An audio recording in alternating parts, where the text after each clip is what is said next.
Iran mind blank అయ్యే shock ఇచ్చిందా? అణుబాంబుల అంచున పశ్చిమాసియా ఉండబోతోందా? ఏ క్షణంలోనైనా వినాశకర విస్ఫోటన యుద్ధ జ్వాలలు ఎగిసిపడబోతున్నాయా అంటే అవునని అంటున్నారు అంతర్జాతీయ విశ్లేషకులు. కొద్ది రోజులుగా వాషింగ్టన్, టెహ్రాన్ పెద్దల తీరు చూస్తుంటే in front there is a crocodile festival అంటున్నారు. రాబోయే రోజుల్లో యుద్ధం తీవ్ర రూపం దాల్చబోతోందని అనుమానం వ్యక్తం చేస్తున్నారు. ఇంతకీ ఏం జరగబోతోంది? ట్రంప్ ఎందుకు భయపడుతున్నారు? ముస్తఫా ఎలాంటి ఆదేశాలు ఇచ్చారు? ఓవరాల్ వార్ పై నెతన్యాహు ఏమంటున్నారు? మూడో యుద్ధంపై ఇవాల్టి స్పెషల్ డిబేట్.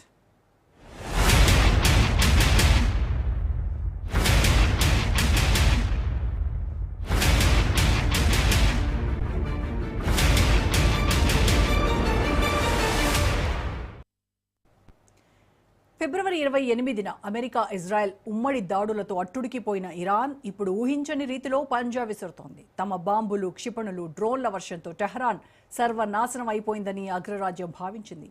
కానీ సీన్ కట్ చేస్తే ఇరాన్ గుండెల్లోంచి యుద్ధ క్షిపణులు మళ్లీ ప్రాణం పోసుకుంటున్నాయి.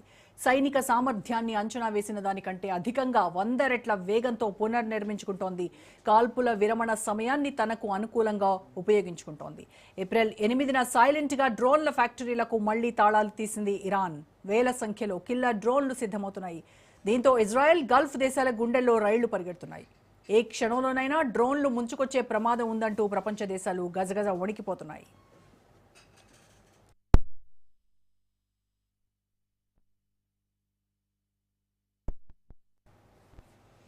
మరోవైపు అమెరికా, ఇజ్రాయెల్ దోస్తీలో ఇరాన్ చిచ్చురేగింది. ఉమ్మడి శత్రువుపై ఇద్దరు అగ్రనేతలు తలోదారి చూసుకుంటున్నారు. అమెరికా అధ్యక్షుడు డొనాల్డ్ ట్రంప్, ఇజ్రాయెల్ ప్రధాని నెతన్యాహు మధ్య ఫోన్లోనే మాటల యుద్ధం జరిగింది. యాక్సియోస్ మీడియా కథనాలు ప్రకంపనలు సృష్టిస్తున్నాయి. మిస్టర్ ట్రంప్, మీరు ఘోరమైన తప్పు చేస్తున్నారంటూ నెతన్యాహు అరిచారట. గంటపాటు ఇద్దరి మధ్య వాడివేడి వాగ్వాదం నడిచిందట. చర్చలు వద్దు, యుద్ధమే ముద్దని నెతన్యాహు కేకలు పెడుతుంటే ఒక్క ఛాన్స్ ఇద్దామంటూ ట్రంప్ చెప్పుకొచ్చారట. పాకిస్తాన్, ఖతార్లు ఉమ్మడి లేఖతో రెడీగా ఉన్నాయి. మధ్యవర్తిత్వం ఫెయిల్ అయితే అప్పుడు బాంబులు వేద్దామంటూ ట్రంప్ నచ్చజెప్పే ప్రయత్నం చేశారట. కానీ నెతన్యాహు అసంతృప్తితో రగిలిపోతున్నారట. బయట ప్రపంచానికి మాత్రం నెతన్యాహు నేను చెప్పిందే వింటాడని ట్రంప్ మేకపోతు గాంభీర్యం ప్రదర్శిస్తున్నారు. దీంతో ఇజ్రాయెల్, అమెరికా మధ్య అసలు ఏం జరగబోతోంది? అరబ్ దేశాల అభ్యర్థన మేరకు ట్రంప్ దాడులను వాయిదా వేసిన మాట నిజమే అయినా భవిష్యత్తులో భారీ యుద్ధం తప్పదా అనే సందేహాలు వ్యక్తమవుతున్నాయి. ఇప్పటికే ఇజ్రాయెల్ సైన్యం ఇరాన్పై బాంబుల వర్షం కురిపించడానికి కళ్లల్లో ఒత్తులు వేసుకొని చూస్తోంది. ఏ క్షణాన ఏం జరుగుతుందో తెలియక అందరూ సతమతమవుతున్నారు.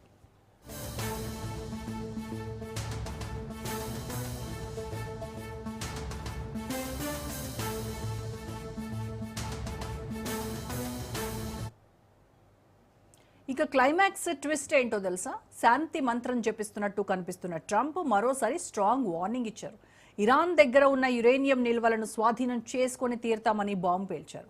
ట్రంప్ హెచ్చరికలతో ఇరాన్ సైతం కీలక నిర్ణయం తీసుకున్నట్టు రాయిటర్స్ కథనం వెల్లడించింది. యురేనియం నిల్వలను ఎట్టి పరిస్థితుల్లో వేరే దేశాలకు ఎగుమతి చేయకూడదని ముస్తఫా ఆదేశాలు ఇచ్చినట్టు సమాచారం.